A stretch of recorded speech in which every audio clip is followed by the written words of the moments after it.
70 kilograms, World Team Trials going down Friday and Saturday. You can watch it all live on FloWrestling. If you're not going to be there in Louisville, if you are, come say what's up.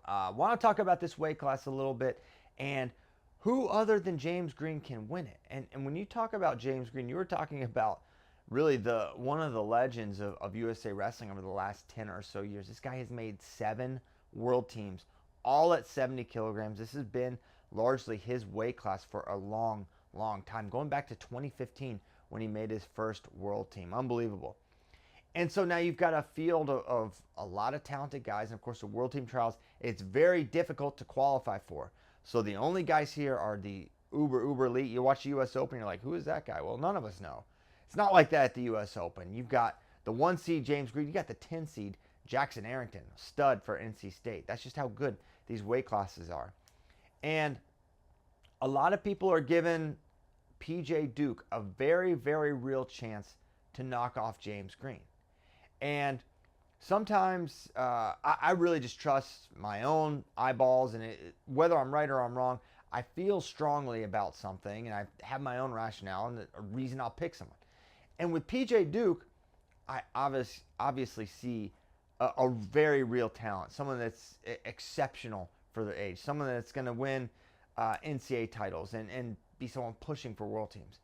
But what I'm hearing from not fans, not people that are, close to PJ or whatever, I'm just people that are super connected, super just great, people I consider great minds of the sport are just telling me this guy is the next one. He is ready, and it's not ready in the future. He is ready right now to make a senior level world team. And that's where it's almost like just I'm putting faith in other people's assessment, and I'm just not sure I'm there. Now, what does PJ Duke bring to the table? Unbelievable physicality, unbelievable strength, positioning. His ability to get to legs and finish around the body is unbelievable. And I just watched him look really good at the U20 World Team Trials where he beats a Landon Robidoux, who I think is just a stud. Then he beats Melvin Miller. But this Melvin Miller match, it was extremely competitive. And if it wasn't for a non-challenge in the first 15 seconds of this match where Melvin Miller's in deep, he's on a pick, he gets a step out, but PJ Duke takes him through for 4, but they don't realize that PJ stepped out and they just continue. If not for that exchange, we may be talking about that match really differently. But the bottom line is that match was super competitive. So are you telling me right now that Melvin Miller also would be able be a very real threat to this field? And I'm not sure I'm there with Melvin. That's what gives me a little bit of pause with PJ Duke. Not that he can make a deep run here. I think it's almost assured he's going to go on a run in this field. But we're talking about James Green, the guy that has been just the standard bearer for 70 kilograms. And now, the case for PJ Duke on the senior level. Well, he turned a lot of heads last year in 2024. Had wins over Will Lewan twice. Will Lewan's going to be the 3 or 4 seed here. He beat Jared Jacques, Bryce Andonian, Yaya Thomas, all last year.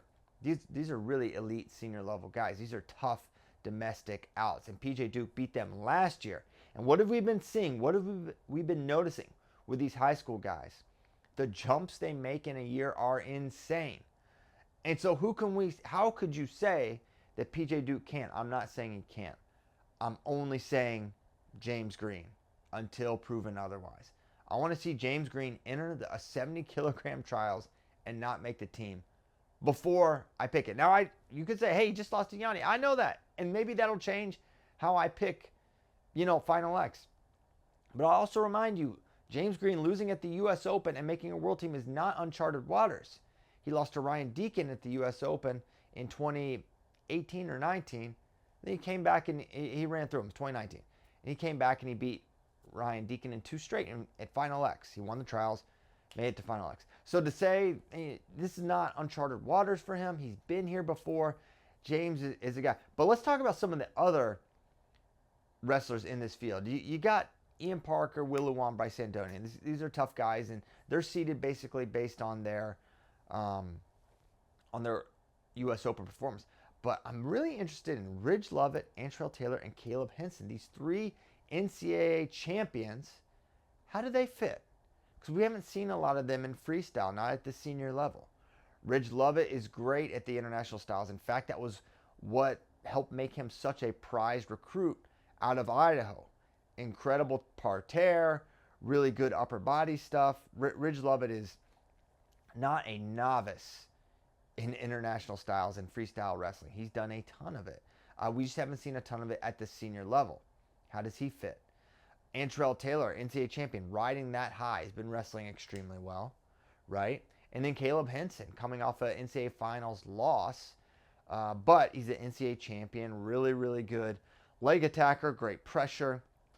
I think these are three guys that could throw a wrench in the whole thing. Could one of them knock off James? Could one of them challenge PJ Duke? But I do think Kozak, and these are Kozak's pre-seeds, these aren't the official seeds, but I do think that PJ and James are separated. I do think it's likely that is the final. And with a trip to Final X on the line, a lot of people are going to say this kid from New York, the Penn State commit, PJ Duke, is going to beat James Green. And it's not that I don't believe it. I'm just not ready to say James Green's not in Final X. I'm not ready to say. James showed enough last year and this year at the Open to say, I think he's still prime James Green until proven otherwise. So I think James is still my pick, but my mind is open. I'm not a PJ Duke denier. I think he's going to be the guy. I mean, guys online, call him Duke Mafia. They're all the way behind PJ Duke. I think he's going to go on a run. I think he's going to do a ton of winning in his career, but I still think it's probably James Green for right now. But I want to know what you think. Who is going to end up making the World Team Trials Finals? Who's going to end up winning here? Who's going to go and take on Yanni Diakomahalis at Final X? We're going to find out Friday and Saturday for the finals of 70 kilogram World Team Trials. It's going to be an amazing 2 days of wrestling, intense, really tough fields. Who's your pick? Who's going to win? And who do you think has the best shot to knock off Yanni Diakomahalis at Final X? I want to hear from you.